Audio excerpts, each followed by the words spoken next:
Most leaders think their biggest risk is making the wrong decision, but that's not true. The real risk is waiting so long that the decision gets made for you. I've seen this happen over and over again. A leader feels the tension in the team. It's nothing dramatic, nothing urgent, so they wait. They gather more data, they tell themselves they're being responsible. But if we are completely honest, what they're really doing is avoiding the emotional cost of deciding. And while they wait, the team fills the silence with doubt, momentum slows down, and eventually the price gets paid anyway. That's what this video is about. Not how to make perfect decisions, but how to understand invisible traps that stops us from deciding and how to break free from them. I once worked with a leader who described his team as doing okay, but feeling a little bit tense. There was no open conflict,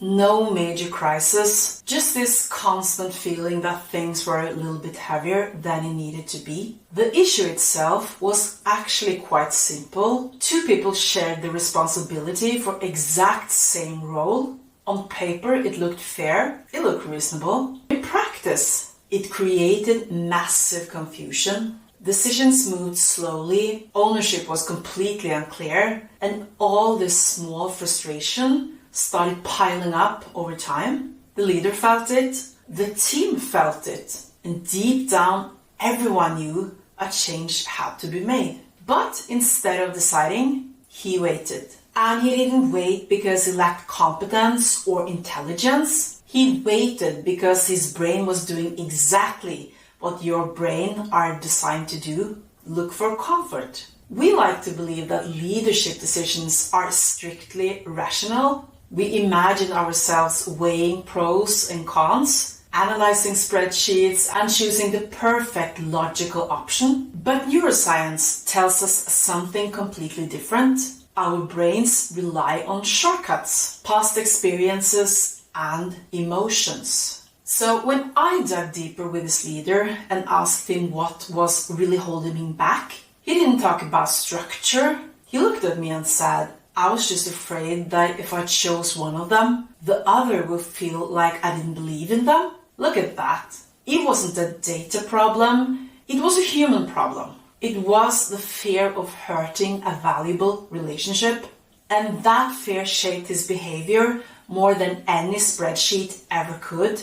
Because in that exact moment, waiting felt safer than choosing. But it's not just our emotions that tricks us. There is also a biological trap we fall into every single day, and it's called decisional fatigue. Think about your average day as a leader. Your brain has a limited amount of mental energy every morning. If you spend your whole forenoon answering 100 minor emails, choosing the color of a new logo, or approving travel details, you are draining the battery. And by 3 o'clock in the afternoon, when you actually need to make a heavy strategic choice, you're mentally exhausted. And when the brain is tired, it automatically chooses the easiest path. And what is the easiest path? Not to decide.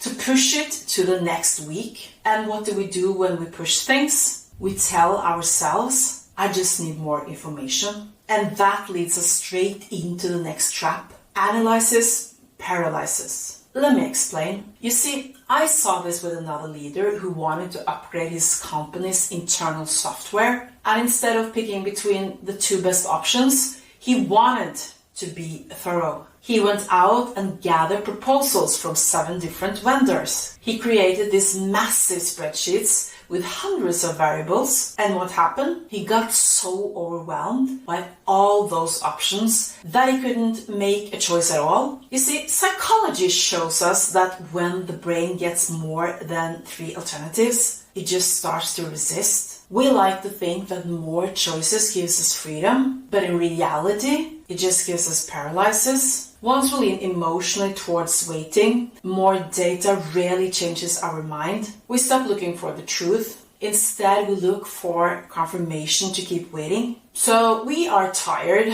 and we are overwhelmed. And what happens next? we bring these issues into the meeting room, and that's where the operational traps take over. The first one is what I call the perfectionism trap. I once worked with a founder who refused to roll out a new sales strategy because she felt the internal system weren't perfectly ready. She wanted 100% control, so she waited for 9 months, tweaking every little detail to make it absolutely perfect. Do you want to know what happened? A competitor launched a half-ready, imperfect version of the exact same strategy 3 months later. They captured the market and they made mistakes, but they learned along the way, and of course they won the customers. So this founder went down in the perfectionism trap. The best leaders know what you have to operate with, and that's what Jeff Bezos calls the 70% rule. Because if you wait until you have 90 or 100% of the information, you're already too late. But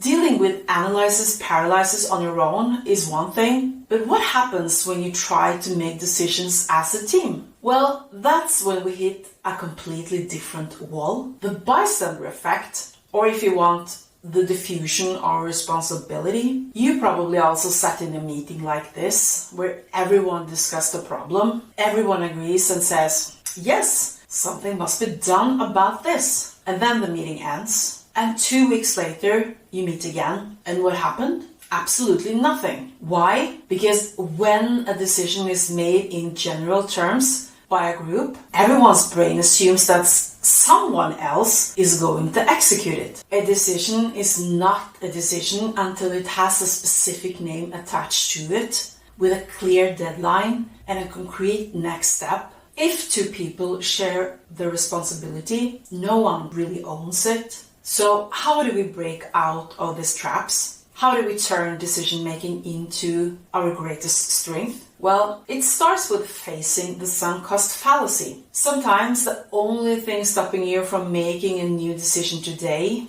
is that you hate to admit that the previous decision you made was wrong. So maybe you hired the wrong person 6 months ago. Maybe you invested a lot of money into a project that just isn't working. Instead of cutting your losses, you keep pushing more time and more money into it, just hoping it will turn around. But true leadership is having the courage to look at your team and say, this didn't work. We learned, but we are stopping here and we are changing direction.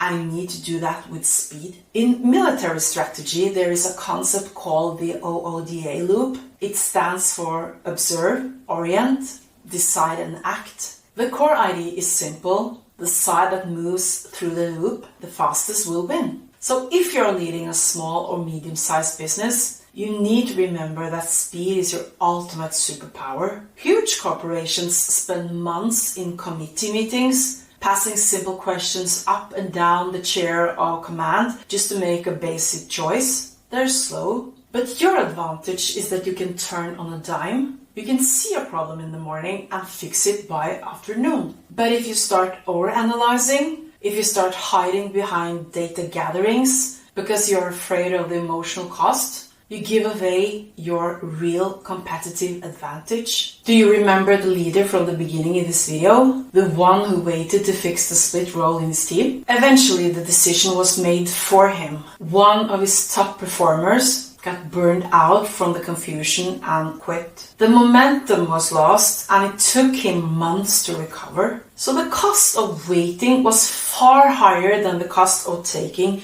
the conversation early on. So if you are sitting on a heavy decision right now, whether it's a restructuring, difficult conversation, or a hire you know you need to make, stop and ask yourself, am I really waiting for more data? Or am I just avoiding how it will feel to make the call? Stop waiting for the perfect, comfortable moment because it doesn't exist. Trust your experience, accept the short-term discomfort, and make the decision. If you're tired of carrying these heavy leadership choices alone and you want a safe, professional environment to bounce these exact challenges, that is exactly why we built the Mastermind program, NRA Leadership Forum. If you're interested in this program and want to participate, Click in the link in the description box below and let's take the next step together. Also, if you haven't liked this video or subscribed to the channel, please make sure to do so.